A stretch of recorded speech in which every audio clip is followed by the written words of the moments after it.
Imagine a lonely metal traveler, no bigger than a family car, racing through the blackest void at 38,000 miles per hour.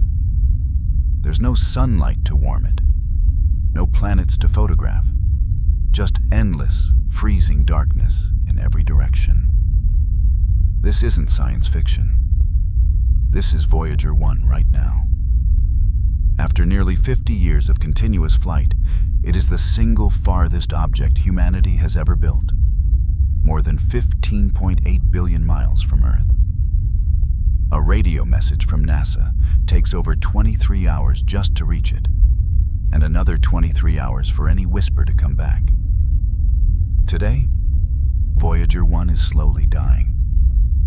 Not with a bang, but with the quiet fading of its last watts of nuclear electricity. In this video, we're going to follow its incredible journey from launch to its final transmission. And then we'll look far, and far beyond that, into a future so distant that our entire civilization will feel like a fleeting moment.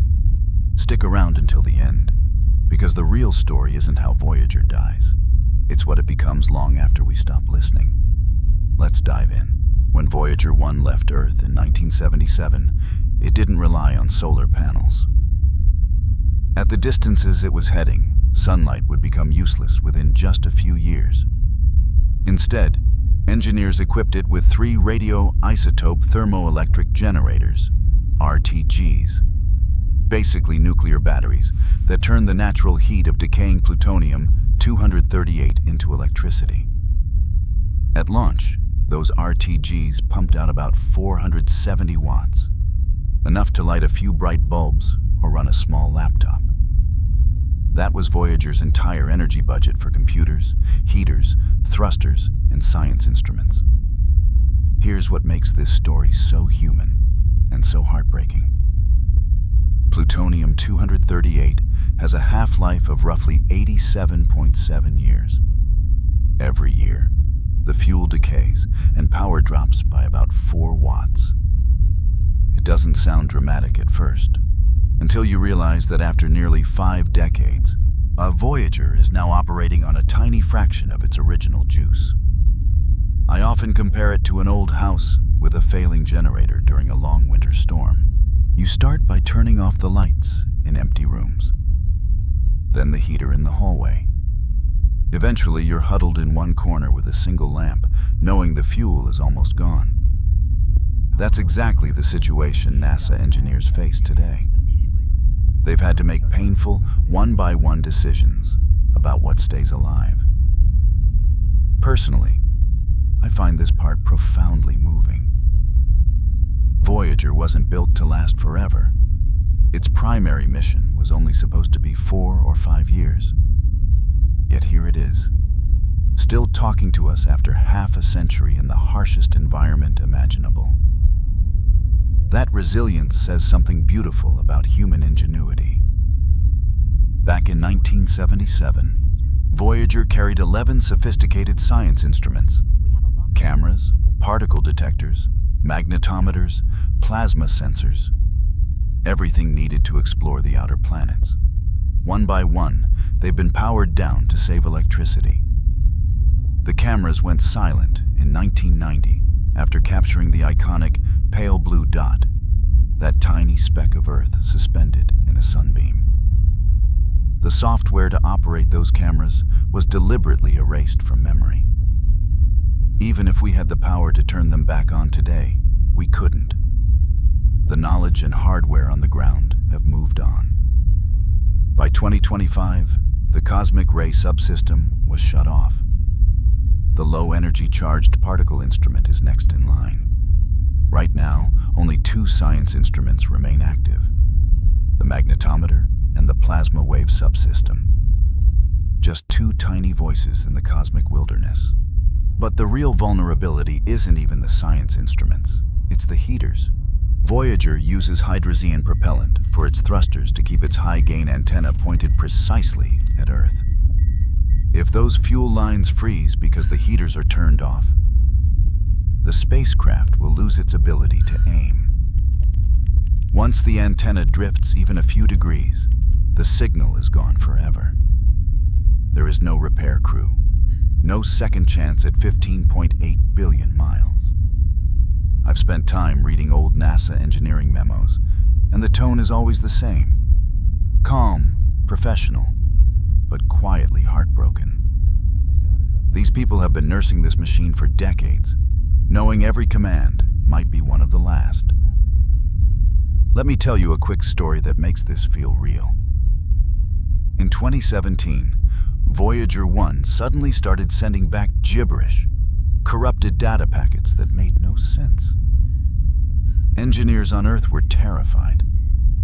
After weeks of analysis, they realized one of the onboard computers had flipped a single bit due to cosmic radiation damage. They had to dig up 40-year-old documentation, rewrite commands in an archaic programming language almost no one alive still fully understood, and send the fix across 13 billion miles. It worked. The spacecraft recovered. That moment reminds me of my own grandfather's old pocket watch. He wound it every single day for 60 years. When the mainspring finally weakened, he didn't throw it away. He learned to nurse it along with tiny adjustments until the very end. Voyager 1 is humanity's pocket watch, ticking in the dark, and we're still trying to keep it going with 1970s technology. Another vivid example. Think of the Antarctic research stations during the long polar winter. Scientists there ration every drop of fuel, shut down non-essential systems, and huddle around the last working heater. Voyager is doing the exact same thing, except its winter has already lasted 50 years and will never end. Despite its slow death, Voyager 1's accomplishments are staggering. In 1979, it flew past Jupiter and revealed something no one expected: active volcanoes on the moon Io. The first time we'd ever seen active volcanism anywhere besides Earth. At Saturn in 1980, it showed us the breathtaking complexity of the rings and gave us our first close look at Titan's thick orange atmosphere. After that gravitational slingshot, Voyager was flung out of the ecliptic plane on a path toward interstellar space. For decades, it cruised through the outer solar system, past the orbits of Uranus, Neptune, Pluto, and the Kuiper Belt. Then, in August 2012, it did something historic. It crossed the heliopause, the invisible boundary where the sun's influence ends and true interstellar space begins. Its twin, Voyager 2, unfollowed in 2018 and confirmed the findings. The data they sent back surprised everyone. The interstellar magnetic field was stronger than models predicted. The density of plasma was different. Voyager didn't just explore, it forced scientists to rewrite textbooks. What moves me most is that every single piece of data we've received since 2012 has come from a region no other spacecraft has ever visited or will visit again for many decades. Those last two instruments are still telling us secrets about the space between the stars. Now let's zoom out, because the numbers become almost incomprehensible. Voyager 1 is currently about 165 times farther from the Sun than Earth is. In late 2026 or early 2027, it will reach one full light day away, meaning a round-trip conversation with Earth will take 2 full days at the speed of light. The Oort cloud, the vast spherical reservoir of icy comets that marks the true gravitational edge of our solar system, begins somewhere between 1,000 and 2,000 astronomical units out. Voyager is only at about 165 astronomical units right now. At its current speed, it won't even reach the inner edge of the Oort cloud for another 300 years. It won't exit the outer edge for roughly 30,000 years. Let that sink in. 30,000 years ago, our ancestors were painting hand stencils on cave walls in Europe. They hadn't invented farming or cities. Now that's how long it will take Voyager just to leave the sun's gravitational neighborhood. And even then, it will still be nowhere near another star. In about 40,000 years, Voyager 1 will pass within roughly 1.7 light-years of a small red dwarf called Gliese 445 in the constellation Camelopardalis. That's still an enormous distance, over 10 trillion miles, so it won't enter any solar system. It will simply drift past like a ghost in the night. Hundreds of thousands of years later, it may come within 1 light-year of another star.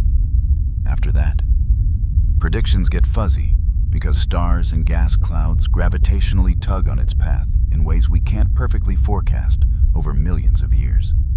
Here's where I want to add my own reflection. We often talk about Voyager as if it's a heroic explorer, but in reality it's more like a message in a bottle thrown into the largest ocean imaginable.